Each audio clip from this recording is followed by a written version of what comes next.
Okay, year 13. So this is video 3 of our series of mini revision on the American course. Today we're focusing on some of the presidents that followed FDR, looking particularly at their personality. This links with theme 1, changing political environment. The specification point is changing styles of presidential leadership.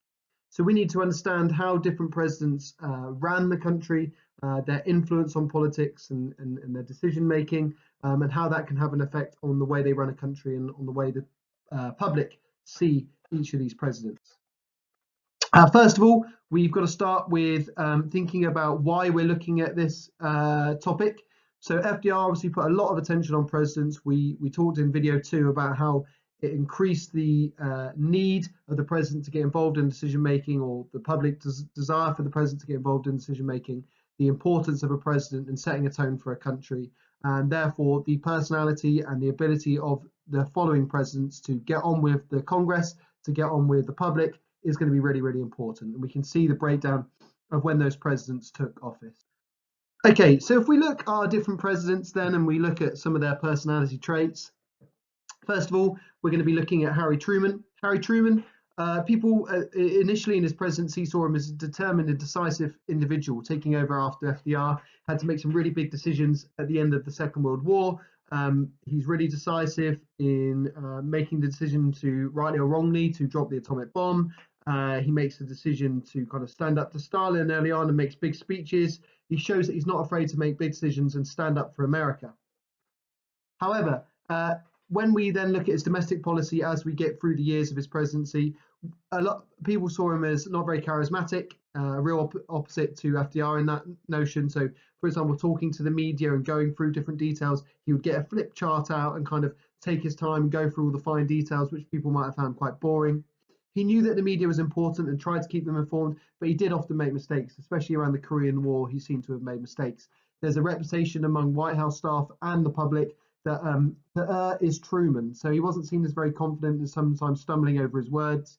He worked well with the people around his administration, trying to give executive orders, things he did for the army, for example, but he was less effective when trying to be persuasive with Congress and trying to make Republicans make big decisions. Some of the civil rights policies, for example, he wanted to introduce didn't get through Congress, showing he wasn't able to do that persuasion, perhaps like FDR was able to do.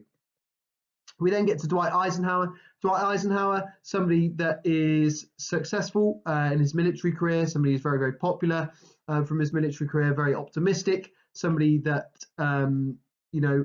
going into his presidency gave a really optimistic view of the way America was going. He's also helped by the fact that the American economy is booming in the 50s, post-World War II, and the fact that he's a war hero as well.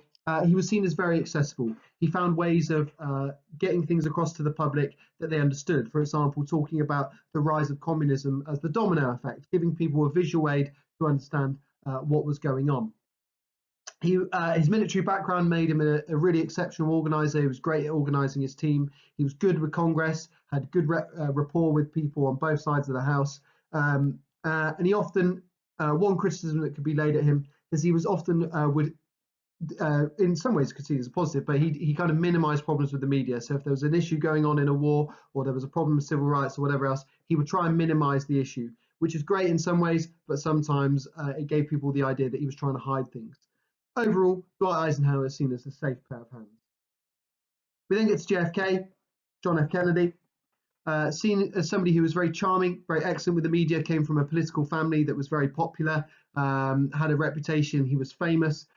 He worked really hard on that TV personality, making himself more accessible. He learned people's names in the audience when he was talking to people. He learned the names of people working in the media. He was seen as attractive. If we had his in the presidential debate in the 1960 election, if you listen to the radio debate, John F. Kennedy didn't win, but people who watched it on TV said that he'd won the debate, showing the importance of coming across well on TV. He was very good at political persuasion within Congress. He was able to do deals with people because of his political family and the relationships he had there. But when we look at some of his criticisms and some of the stuff that goes towards JFK, his reputation definitely, his hero status goes with the fact of his traumatic death. And actually, some of his organization within the White House is pretty poor. Long-term planning wasn't very good. Didn't actually get as many liberal policies forward as many would suggest. and did take some poor advice. For example, the Bay of Pigs crisis in the 1960s, where America is pushed very close to nuclear war from some of the poor decision making made by John F. Kennedy and the CIA. He's then replaced by his vice president, Lyndon Johnson. Lyndon Johnson, very experienced politician. He's been around the block. He knows his stuff. He was very adaptable and was able to change policy and shift policy according to public mood, for example. He did keep the media informed really well. He made sure they were aware of his policies and the decisions they were making. He does have a very mixed relationship with the public, though, and a lot of that has to do with the Vietnam War, and I'll come back to that in a second.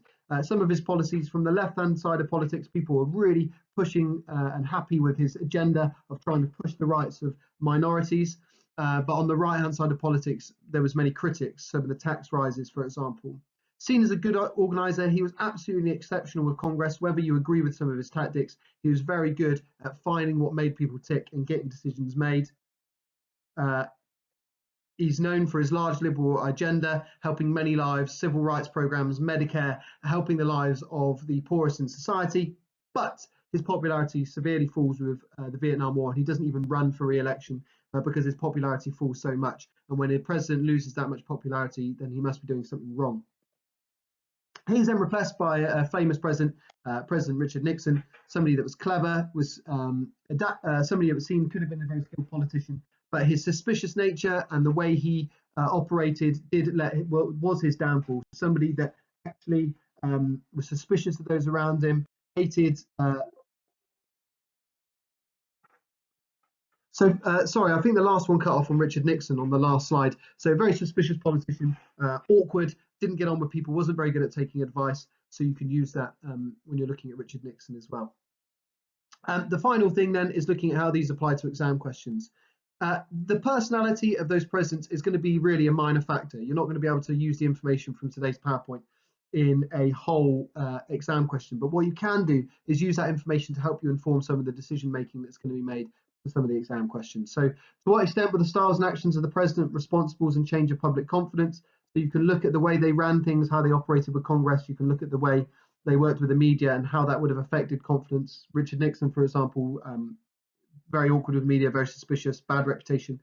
FDR, Eisenhower, very good with the media. So you could use those ideas. How far did American people's trust in presidency change? So you're looking at how it might have changed in decision making, how it might have changed in different areas of life, in Congress, in the media, in war, whatever else. How far do you agree the media was the main reason for changes in the presidency? So you'd use today's PowerPoint as one of the other factors. So you talk about how the personality could have an effect. Were the media the main reason for increasing sympathy for the civil rights movement? So if you're looking at the role of a president in increasing sympathy for the civil rights, you might talk, for example, about Lyndon Johnson and his policy making and how that could have had an influence on the sympathy for the civil rights movement.